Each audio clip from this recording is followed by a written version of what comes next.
The rain hammered against the cargo bay doors like 1,000 angry fists. Owen Fletcher pulled his jacket tighter and signed off on the last shipment manifest of the day. His back ached from 12 hours of hauling supply crates, and all he wanted was a hot meal and his bunk. The colony station never slept, but at least his shift was finally over. He stepped out into the downpour and immediately regretted it. Water streamed down his face as he jogged toward the residential sector. The rain season on Frontier's Edge lasted 3 months, and they were only 2 weeks in. His boots splashed through puddles that reflected the yellow glow of overhead lights. Then he heard a sound that made him stop mid-stride. Not the usual noise of machinery or the constant drum of rain on metal. This was different. Crying. Real, desperate, broken crying that cut through everything else. Owen turned his head, trying to locate the source. There, behind a stack of supply crates near the east loading dock. Small sounds, gasping and scared, he approached slowly, his old training kicking in. Search and rescue specialists learned to move carefully around frightened people. Quick movements scared them more. "Hello," he called out softly. "Are you hurt?" The crying stopped. Silence except for the rain. Owen came around the crates and saw her. A small figure huddled against the wall, wings wrapped tight around a thin body. Scales the color of twilight caught the dim light. A Draknari child, soaking wet and shaking. "Hey," Owen said gently, crouching down several feet away. "You're okay. I'm not going to hurt you." The little dragon girl looked up at him with wide, golden eyes filled with tears. She couldn't have been more than 8 years old in human terms. Her small claws gripped her knees, and her tail curled around her feet. "Are you lost?" Owen asked. She shook her head quickly, wings trembling. "Are you hurt?" Another shake. Owen pulled off his jacket despite the rain. He held out slowly. "You're cold. Take this." The girl stared at the jacket like it might bite her. Then, slowly, one small clawed hand reached out. She took it and pulled it around her shoulders. It was huge on her, but she burrowed into it immediately. "I'm Owen," he said. "What's your name?" "Lyra," she whispered. Her voice was so quiet he barely heard it over the rain. "Lyra, that's a nice name." Owen sat down cross-legged in the puddle, making himself less threatening. "Can you tell me why you're out here in the rain?" Fresh tears spilled down her scaled cheeks. Her whole body shook. "Mama's gone." Owen's chest tightened. "Gone where?" "The Black Valleys." Lyra's voice broke on the words. 3 days ago. She went for the crystals. She never came back. Owen knew about the Black Valleys. Everyone on the station did. The toxic wasteland beyond the colony borders where desperate people went looking for valuable minerals. Most didn't come back. The place earned its name from the black volcanic rock and the darker stories that came out of it. Did someone go look for her? Owen asked carefully. Lyra nodded miserably. The shelter sent 2 people. They came back yesterday. Said nobody survives 3 days in the valleys. Said Mama's dead. Her small voice turned bitter. They told me to accept it. But I can't. I won't. So you ran away? Nobody would help. Nobody cares about one missing Draknari. Lyra looked at him with those enormous golden eyes. "Do you know what it's like when everyone gives up on someone you love?"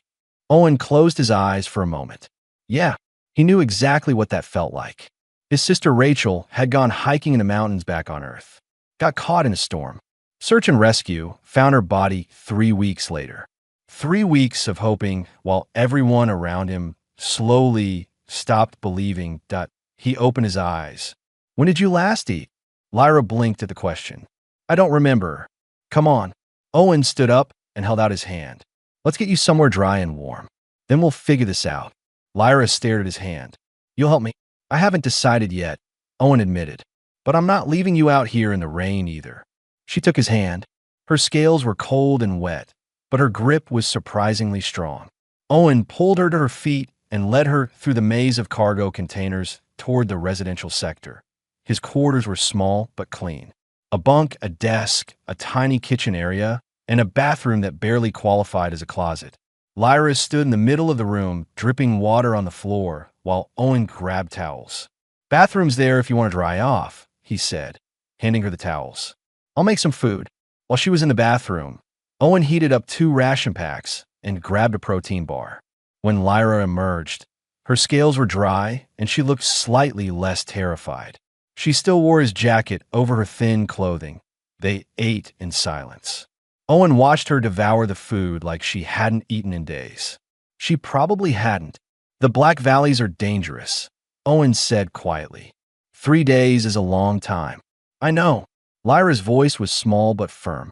But until I see her body, she's alive. That's what you're supposed to do, right? Never give up on family. Owen thought about Rachel, about how he'd wanted to keep searching even when the professionals said it was hopeless, about the guilt that still woke him up some nights. Tell me about your mama, he said. What's her name? Sura. Lyra reached into her shirt and pulled out a small crystal pendant on a chain. She gave me this before she left. Said it would keep me safe. It glows near certain minerals. She went looking for healing crystals. Lyra nodded. For my uncle. He has scale rod disease. The medicine here is too expensive. Mama heard the Black Valleys have crystals that can help. She went to find them. Owen looked at the pendant glowing faintly in Lyra's palm. Then he looked at the photos on his wall. Old pictures from his search and rescue days. Rachel smiling on a mountain trail. Get some sleep, he said finally. Take the bunk. I'll use the floor. What about tomorrow? Lyra asked, hope creeping in her voice. Owen didn't answer right away. He watched her curl up on his bunk, still clutching that crystal pendant. She was asleep in minutes, exhausted from days of fear and rain, that he pulled out his datapad and started searching for maps of the Black Valleys. Probably a stupid idea. Definitely could cost him his job. Might cost him his life. But he kept seeing Lyra's face when she asked if he knew what it felt like when everyone gave up. Yeah, he knew. And he wasn't going to be one of those people who walked away. Not this time. Sunlight crept through the small window and hit Owen's face. He groaned and sat up from his spot on the floor, every muscle complaining. His data pad lay beside him, still showing maps of the Black Valleys he'd studied until dawn that a small sound made him look up. Lyra stood by his wall of photos, studying them with intense focus. Her wings were folded neatly against her back, and she'd somehow managed to fold his jacket into a neat square on the bunk. You find lost people, she said without turning around. It wasn't a question. Used to, Owen replied, standing up and stretching. Long time ago. Lyra turned to face him. Her golden eyes were puffy from crying, but determined now. You find Mama? Owen rubbed his face. In the clear light of morning, this seemed even more impossible than it had last night. But he'd made a decision in the dark hours, and he wasn't the kind of man who went back on those. I'm going to try, he said. But first, I need to do this the right way. The colony security office was busy when they arrived. The officer at the desk, a tired-looking woman named Harris, barely glanced up when Owen explained the situation. Sir, we can't authorize search operations into the Black Valleys, Harris said flatly. Too dangerous. Limited resources. The Draknari community already sent 2 scouts. If they couldn't find her, she's gone. So you're just giving up? Owen asked. Harris finally looked at him. We're being realistic. 3 days in the valleys? The toxic gases alone would kill someone. Add in the unstable terrain, the scavengers, the wildlife. I'm sorry, but we're not risking more lives. Owen felt Lyra's hand slip into his. Her scales were warm now, not cold like last night. Come on, he said quietly. We'll try somewhere else. The Draknari Community Center was a converted storage building in the older section of the station. The elder who met them at the door was an old dragon man with silver scales and tired eyes. The human child's mother is lost, the elder said in heavily accented standard. This is our grief to bear. I want to help. Owen said. The elder's expression hardened. We do not need human interference in Draknari matters. Your kind has made it clear we are unwelcome here. We will handle our own dead. She's not dead, Lyra said fiercely. She's waiting for someone to find her. The elder's face softened when he looked at Lyra, but he shook his head. Child, your mother was brave, but foolish. The valleys take everyone who enters. Let her spirit rest. Owen felt Lyra's hand tighten around his. He led her away before she could argue more. They're all giving up, Lyra whispered as they walked. Everyone's giving up. Not everyone, Owen said. His supervisor was less diplomatic. Carl stood in the cargo bay office with his arms crossed and his face red. You want time off to go into the Black Valleys? Are you insane? Fletcher, personal emergency, Owen said calmly. For Dragon Kid you just met. Carl shook his head. Look, I get it. You feel bad for her. But this isn't your problem. You go out there, you'll die. Then what good are you to anyone? So I should just abandon her. You should be smart. Carl leaned forward. You leave on this fool's errand, don't bother coming back. Your job won't be here. Owen looked at Carl for a long moment. Then he nodded. Understood. He walked out with Lyra before Carl could say anything else. The equipment specialist worked in a cluttered shop near the maintenance sector. Ruth was an older woman with gray hair and sharp eyes that missed nothing. She listened to Owen's request without interrupting. The Black Valleys, she said finally. You know what you're asking for? Yeah. Ruth studied him, then looked at Lyra. Something in her expression shifted. I had a son once. Search team never found him. I know that look in her eyes. She moved through her shop, pulling items from shelves. Rebreather masks, climbing rope, emergency rations, medical supplies, a portable scanner that could detect toxic gases. I can't give you this officially, Ruth said, packing everything into 2 bags. But I could forget to log it for a few days. Thank you, Owen said quietly. Ruth squeezed his shoulder. Bring that baby's mother home, or at least bring them both closure. Back in his quarters, Owen spread everything out on the floor. Lyra watched as he checked each piece of equipment. Why are you doing this? She asked suddenly. Everyone says Draknari are dangerous. They call us predators. They say we don't belong here. So why do you care if my mama lives or dies? Owen paused. He picked up one of the photos from his wall. Rachel grinning at the camera, mountains behind her. This is my sister, he said. She died in the mountains back on Earth. Got lost in a storm. Everyone told me to give up, that she was gone. But I kept hoping, kept believing someone would find her in time. Did they? No. Owen set the photo down carefully. By the time they found her, it was too late. And I learned something from that. Giving up feels worse than trying and failing. I won't make someone else feel what I felt. Lyra was quiet for a moment. Then she pulled out her mother's crystal pendant. Mama's smart. She knows the valleys are dangerous. She wouldn't go without a plan. Tell me about the plan, Owen said. Lyra explained haltingly. Her uncle's scale rot was getting worse. Medicine from the station doctors cost more than her mother could earn in a year. But someone at the Draknari Center mentioned healing crystals in the Black Valleys. Rare minerals that could cure the disease. Mama studied maps for weeks, Lyra said. She talked to scavengers who survived the valleys. She knew where to look. Owen pulled up his datapad. Did she tell you where exactly? Lyra thought hard. The crystal chasm. She said the healing stones grow in the deep places where water meets fire. Owen searched his downloaded maps. There, a geological formation 40 kilometers into the valleys. Deep crevasse with volcanic activity and underground springs. Exactly the kind of place where rare crystals would form.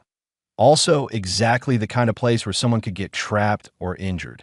If she made it there and something went wrong, Owen said slowly, she could still be alive. Injured maybe, but alive. Hope blazed in Lyra's eyes. Then we go. We find her. Go, Owen corrected. It's too dangerous for you. Lyra's wings spread slightly, a sign of agitation he was learning to recognize. I know Mama's smell. I can track her better than any human scanner. And this. She held up the pendant. It glows near the crystals she's looking for. You need me. Owen wanted to argue, but she was right. And more than that, he remembered being Lyra's age, desperate to help search for Rachel, and being told to stay home. The helplessness had been worse than any fear. Okay, he said, but you follow my instructions exactly. No arguments. Deal. Lyra nodded, so hard her whole body moved. Deal. They packed through the evening. Owen taught Lyra basic hand signals for communication in case they got separated or needed to be quiet. She showed him how to read the pendant's glow, how it pulls stronger when facing the right direction. You're a good teacher, Lyra said at one point. You're a quick learner, Owen replied, as the station's lights dimmed for night cycle. Owen double-checked their supplies one last time. food for 5 days, water purification tablets, first aid equipment, climbing gear, everything they'd need. Lyra fell asleep quickly, exhausted from the emotional day. Owen sat at his desk and wrote a simple message to Ruth, thanking her and asking her to check on his quarters if he didn't return in a week. He didn't write that he probably wouldn't return. The statistics for the Black Valleys were grim, but Lyra's mother had gone in there alone for her brother. The least Owen could do was try to bring her home. Before dawn, he woke Lyra gently. She was awake instantly, alert. "Ready?" he asked. She gripped her mother's pendant and nodded. They slipped out of the residential sector as the station began its morning routines. Nobody stopped them. Nobody noticed one human and one small dragon leaving. The outer airlock led to the Badlands beyond the colony. Owen sealed his rebreather and helped Lyra with hers. Through the reinforced window, he could see the Black Valleys stretching toward the horizon, dark. Dangerous. Deadly. Somewhere out there, a mother was waiting. Owen opened the airlock door and stepped through with Lyra at his side. The Black Valleys earned their name within the first hour. Everything was black. Black volcanic rock that crunched under their boots. Black sand that got into everything. Black smoke rising from vents in the ground that hissed and steamed with toxic gases. Owen checked his scanner constantly. The device beeped warnings about sulfur dioxide, carbon monoxide, and half a dozen other things that would kill them without the rebreathers. Lyra walked beside him, her wings tucked tight against her body to avoid the jagged rocks. "The pendant," Owen said, his voice muffled by the mask. "Which way?" Lyra held up the crystal. It glowed faintly, pulsing like a slow heartbeat. She turned in a circle, watching the light. When she faced northeast, the glow brightened slightly. "That way," she said, pointing they walked. The terrain was brutal. Sharp rocks tore at their clothing. The ground shifted unexpectedly, unstable and treacherous. Every step required attention, but there were signs. Owen spotted them with his trained eye. Broken scales caught on a rock outcropping, their color matching Lyra's twilight shade. Disturbed stones where someone had climbed. Claw marks on a boulder where a Draknari had gripped for balance. "She came this way," Owen said, pointing out the marks to Lyra. Lyra touched the claw marks gently, as if touching her mother's hand. "How long ago?" 3, maybe 4 days, Owen estimated. "The wind hasn't covered everything yet." They pushed on. Lyra's senses caught things Owen's scanner missed. She'd stopped suddenly, sniffed the air through her rebreather's filters, and changed direction slightly. Her hearing picked up sounds humans couldn't detect. "We work well together," she said at one point, her voice shy. "Yeah," Owen agreed. "We do." The sun set fast in the valleys, turning the black landscape even darker. Owen found a shallow cave and checked it thoroughly before allowing them inside. No toxic vents, solid walls, defendable entrance. They ate ration bars in silence. The cave offered shelter, but little warmth. The temperature dropped fast once the sun disappeared. Lyra shivered despite her scales. Owen noticed and moved closer, sharing his body heat without making a big deal of it. She leaned against his side, gratefully. "Tell me about Earth," she said quietly. "Mama says humans come from a death world." Owen smiled behind his rebreather. "Earth's tough, yeah, but it's beautiful too. Oceans so big you can't see the other side. Mountains that touch the sky. Forests with trees older than most civilizations." "Were you scared? Growing up on a death world?" "Sometimes. But mostly you don't think about it. It's just home." Owen adjusted the rebreather. "What about you? What was your homeworld like?" Lyra's eyes grew sad. "I don't remember much. We left when I was small. Mama says it had purple skies and singing flowers. But there was a war. We had to run. I'm sorry." "It's okay. Mama says home isn't a place. It's the people who love you." Lyra looked up at him. "Is that true?" Owen thought about Rachel, about the mountain trails they'd hiked together. "Yeah, that's true." Lyra fell asleep against his shoulder. Owen stayed awake, watching the cave entrance and listening to the strange sounds of the valleys at night. Wind howling through rocks, distant rumbles from underground. Once, something large moved past their cave, but it didn't stop. Dawn came gray and ugly. They ate quickly and continued northeast, following the pendant's glow and the occasional signs of Sarah's passage. Midday brought their first real danger. They came upon a camp of human scavengers. Rough-looking men and women clustered around equipment that looked barely functional.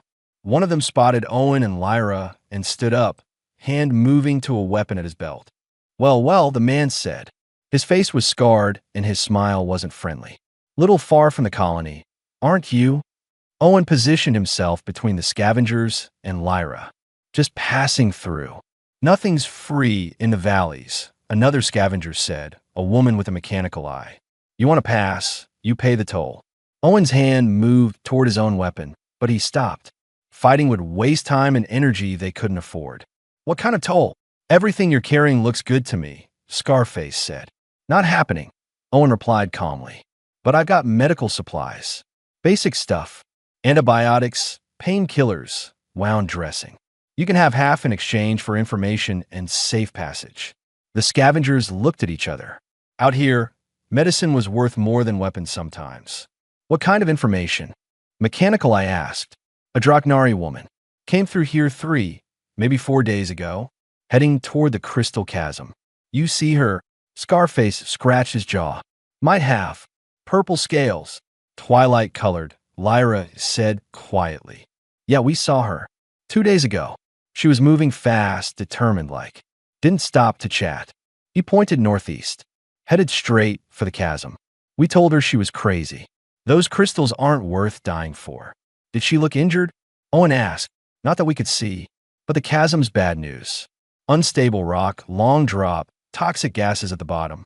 If she went down there... He shrugged. Owen pulled out half his medical supplies and handed them over. The scavengers counted through them greedily. Safe passage, Owen reminded them. Yeah. Get out of here. Scarface waved them away. And good luck. You're gonna need it. They walked quickly away from the camp. Lyra's pendant glowed brighter now, pulsing faster. We're getting close, she whispered. The terrain grew worse. They had to climb over massive boulders, squeeze through narrow gaps in the rock, and navigate around steaming vents that would cook them alive if they got too close. Owen's scanner screamed warnings constantly, but Lyra was right. The signs of Sarah's passage were fresher here. More scales, clearer claw marks, and something else. A piece of torn fabric caught on a sharp rock, the same color as the pendant Lyra wore. Mama's scarf, Lyra said, pulling it free gently. She held it to her face and made a small sound of relief. Her scent is strong. They pushed harder, moving faster despite the dangerous terrain. The pendant's glow was almost blinding now, pulsing rapidly. Then they reached the edge. The crystal chasm opened before them like a wound in the earth. A massive crack in the ground, hundreds of feet deep, with sheer walls of black rock. But at the bottom, visible even from the top, were crystals. Hundreds of them, glowing with soft blue light. Beautiful and deadly. Owen's scanner immediately detected toxic gas concentrations at the bottom. Without proper equipment, someone would suffocate down there in minutes. But what made his blood run cold was what else he saw. The remains of climbing equipment. A harness dangling from a rope that had been secured to a rock, but had obviously failed. And on the rocks below, dark stains that might be blood. Lyra saw it too. Her wings drooped. Her whole body seemed to collapse inward. No, she whispered. No, mama, no.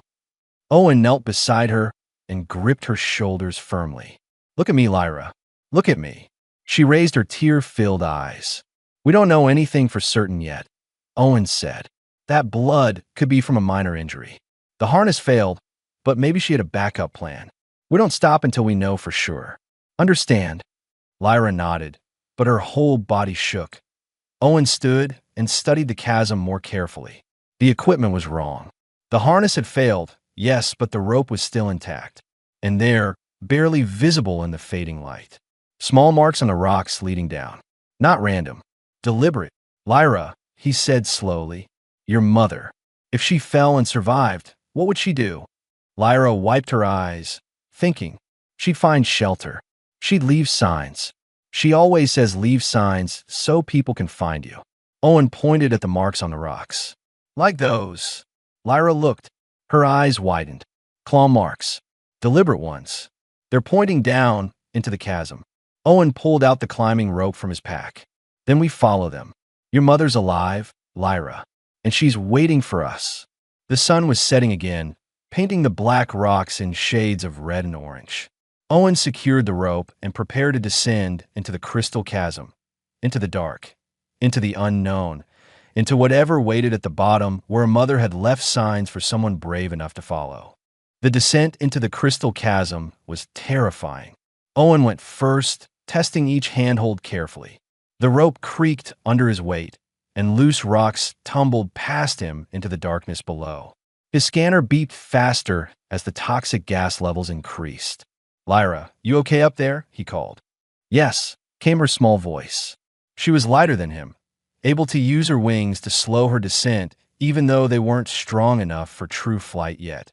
The crystals glowed brighter as they descended. Blue light filled the chasm, beautiful and eerie. Owen's boots finally touched the bottom, and he immediately checked the gas levels. Dangerous, but manageable with the rebreathers. Lyra landed beside him with a soft thump. She held up the pendant, which was glowing so bright it hurt to look at directly. She turned slowly and then gasped. Mama's trail, she said, pointing. Owen saw it. Small crystals arranged on the ground in a deliberate pattern. Not natural. Someone had placed them there, creating a path that led deeper into the chasm toward a cave opening. She's alive, Lyra breathed. She left path signs. Mama taught me that when I was little. If you're lost, leave signs. They followed the crystal markers. Each one was carefully placed, clearly visible in the blue glow. The path led them through a maze of rock formations into a cave system Owen's scanner hadn't detected from above. Inside, the air was better. Some kind of natural ventilation drew the toxic gases away. Owen removed his rebreather carefully, testing the air. Clean enough. Mama. Lyra called out. Her voice echoed through the cave. Mama. Silence. Then faintly a sound.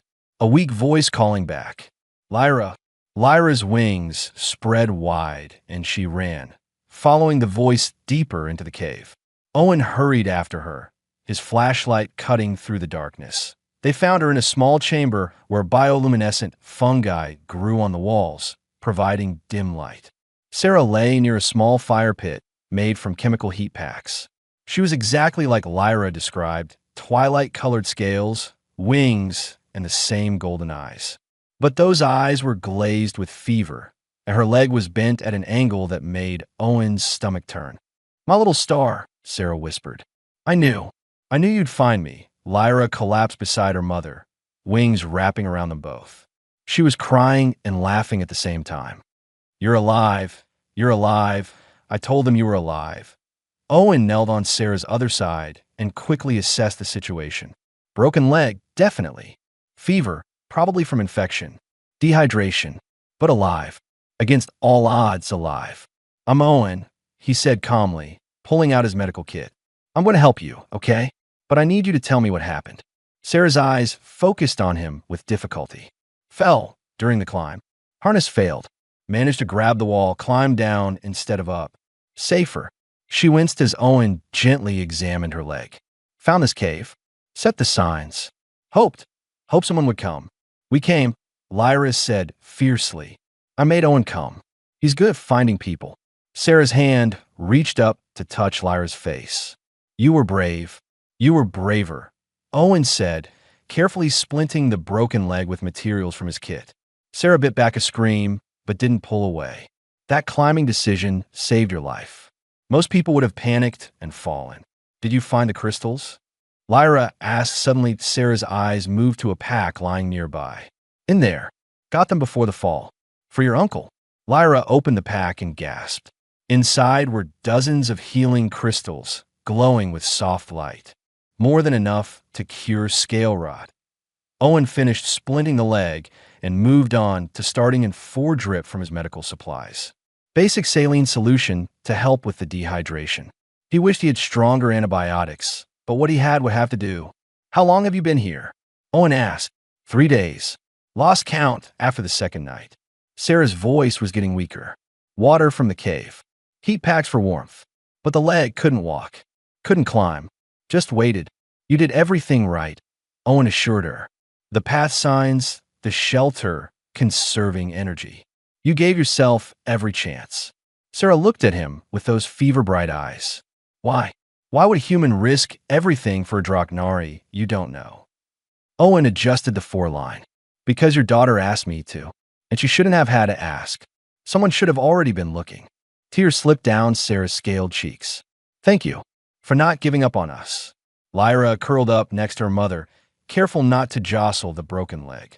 We're taking you home, Mama. Owen knows the way. Owen didn't correct her, didn't mention that getting Sarah out of here was going to be nearly impossible. She couldn't walk. He couldn't carry both her and Lyra up the climbing rope. And there was no way to call for help this deep in the valleys that he pulled out his scanner and studied the cave system map it was generating. The caves went deep, a whole network of tunnels.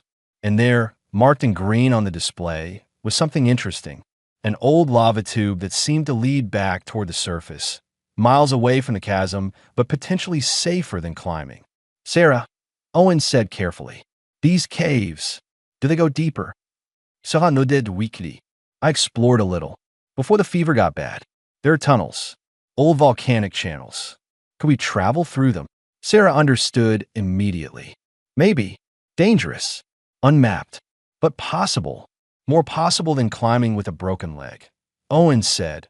Lyra looked between them. We're going through the caves? We're going to try. Owen said. But first, your mother needs to rest. We all do. We'll start fresh in the morning. He set up their small camp in Sarah's chamber. The bioluminescent fungi provided light, and the cave was warmer than outside. Owen shared out their remaining rations. It wasn't much, but would have to last. Lyra fell asleep between them, one hand gripping her mother's, the other holding Owen's jacket. Sarah watched her daughter sleep with tears in her eyes.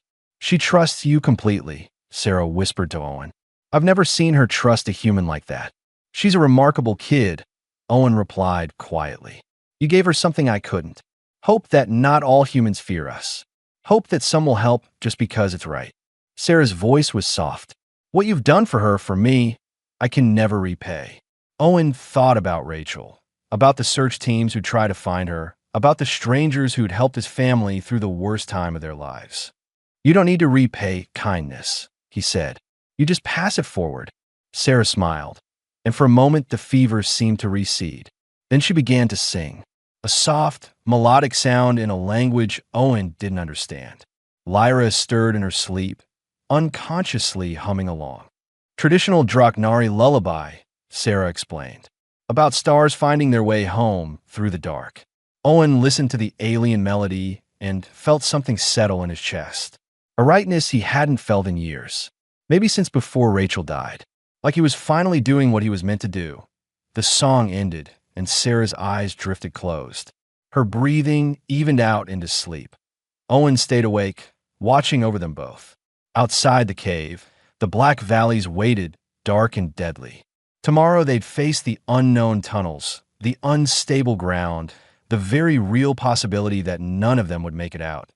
But tonight, in this small chamber lit by glowing fungi, a mother was alive. A daughter had hope, and a human who'd lost his way had found something worth fighting for. Owen checked his supplies one more time, mentally preparing for the journey ahead. The crystals in Sarah's pack glowed softly, a reminder of what she'd risked everything to obtain. Love strong enough to walk into death's territory. He understood that now. Understood it completely that they'd get home. All three of them or they'd go down trying together. Either way, nobody was giving up. The lava tubes were exactly as bad as Owen had feared. Dark, narrow, claustrophobic passages that twisted through the rock like a maze.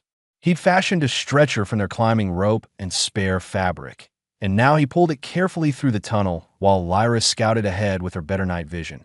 Sarah drifted in and out of consciousness. When she was awake, she tried to help navigate, remembering bits of geology she'd studied. When the fever took her, she mumbled in her native language, sometimes calling for Lyra, sometimes for people Owen didn't know. Another split ahead, Lyra called back. Her voice echoed strangely in the confined space. Left tunnel goes down. Right goes level. Owen checked his scanner. The battery was dying, showing only 20% charge left. But the right tunnel looked safer, less toxic gas buildup. Right, he decided. They moved slowly. Every few hours, Owen stopped to give Sarah water and check her leg. The splint was holding, but infection was setting in despite the antibiotics. Her fever was getting worse. Lyra stayed strong, never complaining even though Owen knew she was exhausted and scared. She'd become his eyes in the dark, warning him about low ceilings and unstable ground. They made a good team that on the second day in the tunnels, disaster struck. Owen felt the ground shift under his feet. A rumbling sound filled the air. Before he could react, the ceiling behind them collapsed. Rocks crashed down, sealing the passage they just traveled through. Dust filled the air. Owen coughed, pulling his shirt over his mouth. When the dust settled, he realized with cold horror that they couldn't go back. The only way was forward. "We're okay," he said quickly, seeing Lyra's frightened face. "We're all okay. We just keep moving forward." But his scanner showed something concerning. That collapse had damaged the tunnel system. New cracks were forming, releasing more toxic gases. They had to move faster. The problem was Sarah. Her fever was worse. She was barely conscious now, and her breathing was labored. Owen knew the signs. If they didn't get her proper medical care soon, the infection would kill her regardless of whether they escaped the tunnels. "Owen," Lyra said quietly during one of their rest stops. "Mama's really sick, isn't she?" He wouldn't lie to her. "Yeah, she is. Are we going to make it out?" Owen looked at Lyra's golden eyes, so much like her mother's. "I don't know, but we're going to try our absolute hardest." Lyra nodded and curled up next to Sarah on the stretcher. Owen watched them both and felt a fierce determination. He'd come too far to lose them now. His scanner battery died on the third day underground. They were navigating by feel and instinct now, following Lyra's senses and hoping they were heading in the right direction. Owen's own supplies were nearly gone. He'd given most of the food to Lyra, and the water was dangerously low. Then Lyra stopped suddenly. "I smell something. Fresh air. Real air, not cave air." Owen's heart leaped. "Which way?" "Ahead. Strong." They pushed forward with renewed energy. The tunnel began to slope upward. Owen's muscles screamed in protest as he hauled the stretcher up the incline, but he didn't stop. Fresh air meant an exit. An exit meant help. The tunnel opened into a massive cavern, and Owen's breath caught. It wasn't just any cavern. Hundreds of bat-like creatures hung from the ceiling, their wings folded, sleeping. The floor was covered in their droppings, which released toxic fumes. And across the cavern, maybe 200 feet away, was daylight. Real, blessed daylight streaming through an opening in the rock. "We have to cross," Owen whispered. Lyra looked at the sleeping creatures. "They'll wake up if we make noise." Sarah stirred on the stretcher, her eyes opening briefly. "Shriek hunters. Territorial. Aggressive." Her voice was barely audible. "You have to leave me. Take Lyra and run." "Not happening," Owen said firmly. He studied the cavern, his mind racing. They couldn't go quiet, not hauling a stretcher. They couldn't fight hundreds of those creatures. But maybe they didn't need to. Owen pulled out his emergency flare gun. He had 3 shots left. He'd been saving them for emergencies. This qualified. "Lyra," he said calmly, "when I fire this, you grab onto the stretcher and hold tight. Don't let go no matter what. Understand?" She nodded, her small hands gripping the stretcher frame. Sarah tried to protest, but Owen wasn't listening. He aimed the flare gun straight up at the cavern's ceiling and fired. The flare exploded in brilliant red light. The shriek hunters woke immediately, screaming and launching into the air in a panicked swarm. The noise was deafening. Owen grabbed the stretcher and ran. He ran harder than he'd ever run in his life, hauling Sarah's weight across the cavern floor, while creatures swooped and dove around them. Lyra clung to the stretcher, her wings spread to help balance it. Something clawed at Owen's shoulder, drawing blood. Another caught his leg, but he didn't stop. The exit was right there, so close, just a few more steps. They burst through the opening and kept running. Behind them, the shriek hunters circled at the cave entrance but didn't follow into the daylight. Their eyes couldn't handle the brightness. Owen collapsed 20 feet from the cave, gasping for air. Lyra tumbled off the stretcher, shaking but unharmed. Sarah lay unconscious but breathing. They'd made it out. Owen looked around and his heart soared. In the distance, maybe 5 miles away, were the lights of the colony station. They traveled in a massive circle through the tunnels, coming out on the other side of the Black Valleys. "We're almost home," he told Lyra. "Just a little further." But Sarah's breathing was wrong, shallow and rapid. Owen checked her, and his medical training screamed warnings. She was crashing. The infection, the stress, the journey, it was all too much. "Lyra," he said urgently, "run to the colony. Fast as you can. Tell them we need medical help now. Emergency transport." Lyra looked between him and her mother, torn. "Go," Owen commanded. "Your mother needs doctors. Run." Lyra spread her wings and ran, faster than Owen had seen her move. Her small form disappeared across the rocky ground toward the distant lights. Owen turned back to Sarah. He did everything he could with his limited supplies. CPR when her breathing stopped. Chest compressions. The basic field medicine, that was all he had left. "Stay with me," he whispered. "Your daughter needs you. Your brother needs those crystals. Stay with me, Sarah." He didn't know if she could hear him, but he kept talking anyway, kept working, kept fighting, because that's what you did for family. And somehow, during this journey through darkness, that's what they become. Owen heard the transport vehicles before he saw them. The rumble of engines, the shouts of people, and above it all, Lyra's voice crying, there they are." The medical team swarmed over them immediately. Hands pulled Owen away from Sarah gently, but firmly. A doctor took over the CPR while others set up equipment. Owen stumbled back, exhausted, and nearly fell. Ruth caught him. The equipment specialist had somehow made it out with the search party. "Easy, son. You did good. Let them work." Owen watched them load Sarah onto a proper medical stretcher and rush her toward the transport. Lyra tried to follow, but a medic held her back. "Lyra," Owen called. She turned, and he held out his arms. She ran to him, and he picked her up, holding her tight while she cried into his shoulder. "She'll be okay," he whispered, praying it was true. "She's strong. She survived this long. She'll make it." The ride back to the colony was a blur. Owen drifted in and out, aware of Lyra pressed against his side and Ruth's worried face. Someone bandaged his shoulder where the Shriek Hunter had clawed him. Someone else gave him water that ate tea. The colony medical center. They tried to separate him from Lyra. She wouldn't let go. "He stays," she said fiercely. "He's family." The doctor, a kind-faced woman, looked at Owen and nodded. "He can wait in the family area." They sat together in uncomfortable chairs while doctors worked on Sarah. Hours passed. Lyra fell asleep against Owen's side. He stayed awake, watching the door, waiting. Carl showed up at some point, Owen's supervisor from the cargo bay. He stood awkwardly in the doorway. "Fletcher," he said gruffly, "I was wrong about what I said. You're a damn fool, but you did a good thing." Owen was too tired to respond. Carl left a thermos of coffee and walked away. Other people came. Draknari from the community center, no longer cold and dismissive, but grateful and concerned. Human workers from the station who'd heard what happened. Ruth stayed the whole time, silent support. Finally, after what felt like forever, the doctor emerged. "She's alive," the doctor said, and Lyra gasped awake. "The infection was severe, and she's very weak, but she's stable. The surgery on her leg went well. She'll need months of recovery, but she'll walk again." Lyra burst into tears of relief. Owen felt something release in his chest that he didn't know he'd been holding. "Can we see her?" Lyra asked. The doctor smiled. "She's asking for both of you." Sarah looked small in the medical bed, connected to various monitors and IVs.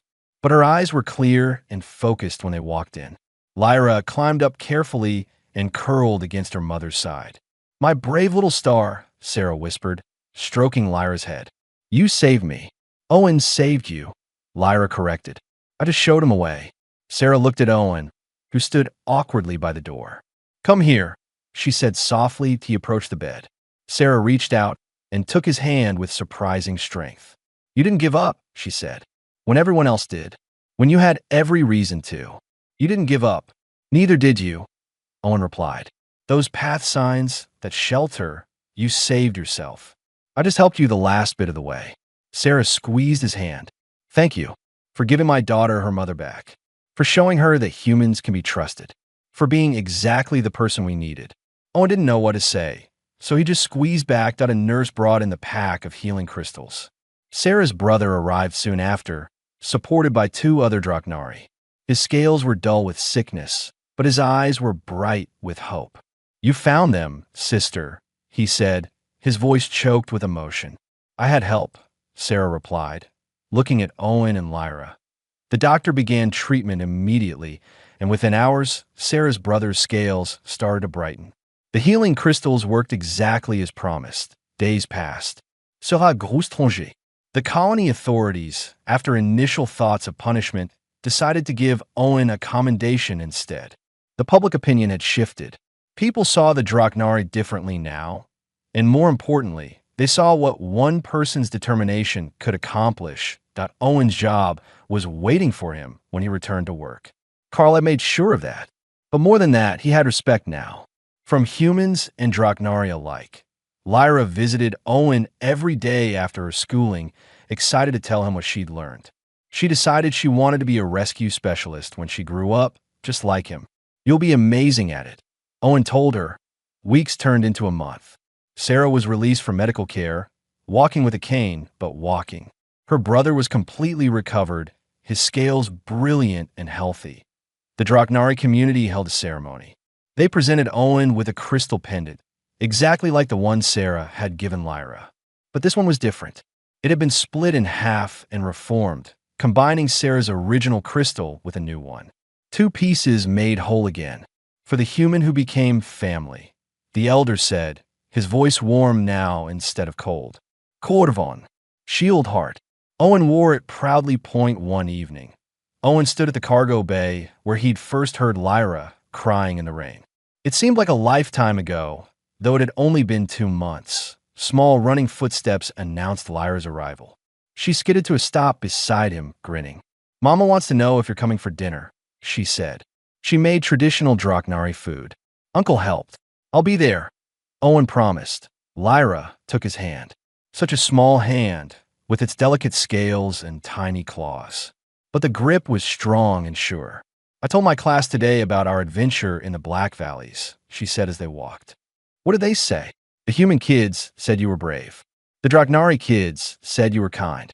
Lyra looked up at him with those golden eyes. "But I told them the truth. I said you're family, and family doesn't give up on each other, no matter how dark it gets." Owen felt his throat tighten with emotion. That's exactly right. They walked together through the colony, past humans and Draknari working side by side in ways they hadn't before.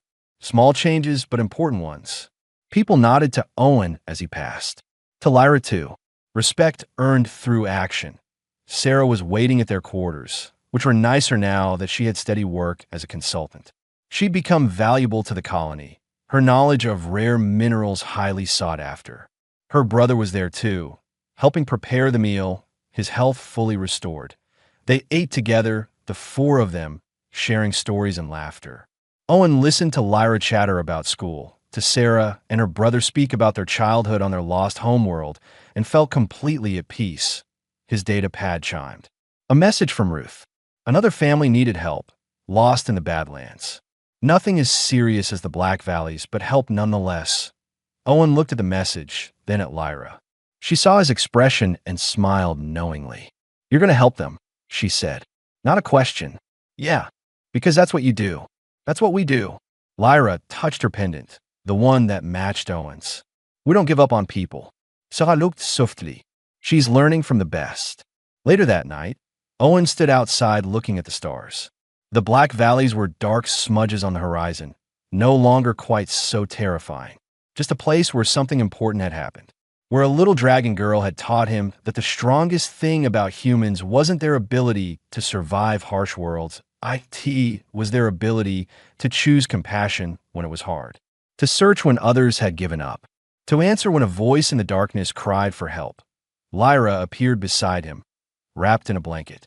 "Can't sleep, just thinking," Owen said. "About what?" He looked down at her and smiled.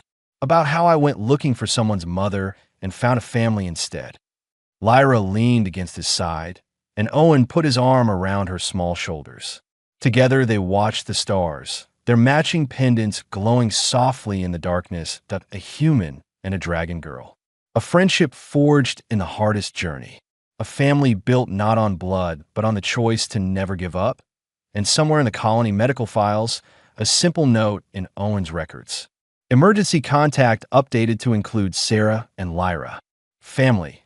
Not the family he was born with, but the family he'd chosen by following a crying voice into the rain and refusing to stop searching until everyone made it home.